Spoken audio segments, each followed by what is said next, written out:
వాక్యాన్ని కూడా గ్రహించడానికి మరి మనము జీవితాలలో కూడా అన్ని విషయాలలో కూడా దేవుడు మనకు తోడై ఉంటాడు. ఒక్క విషయంలో కూడా కాదు, ప్రతి ఒక్క విషయంలోని కూడా దేవుడు మనకు తోడై ఉంటాడు. మనం మరియు మన జీవితాల విషయంలో దేవుని వాక్యం ఆధారంగా ఆలోచించడానికి మనకు ఎం స్పష్టత ఉంటుంది. ఎల్లప్పుడూ కూడా మనము ఉద్రిక్తంగా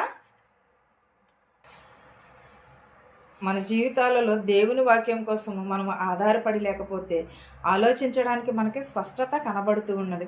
లేకపోయినట్లయితే ఎల్లప్పుడూ మనం ఉద్రేకత, భయముతోనూ ఒత్తిడిలోనూ ఉన్నట్లుగా కనిపిస్తాయి. కనీసం దేవుని యొక్క సన్నిధి కూడా మనము అనుభవించలేము. అయితే ఈ సమాధానమును మనలను దేవుని వాక్యాన్ని కూడా మరియు దేవుని ప్రణాళిక కూడా ఎలా ఉన్నది, ప్రణాళికను కూడా స్వీకరించాలి, నడిపించుచూ ఉన్నది. కాబట్టి రెండవదిగా ఏంటంటే అది మనలను దేవుని వాక్యం నుండి పోషణను పొందినట్లుగానే నడిపిస్తుంది.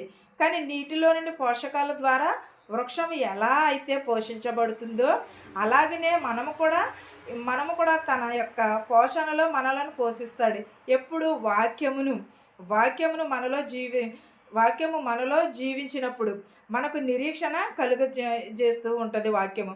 అంతే మాత్రం కాదు నా ప్రియ సహోదరులారా, ఈ వచనంలో చెప్పబడినట్లుగానే ఆ దినమున ఆ వాక్యము మన పక్షమున కార్యము జరిగించినప్పుడు ఎలా ఉంటుంది, మనము ఫలించడంలో తప్ప మరి ఓటమిని పొందుకోము.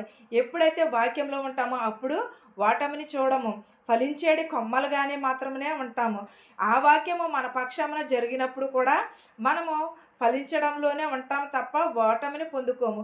ఒక గొప్ప శాస్త్రవేత్త అయిన ఐజాక్ పరిశోధనలో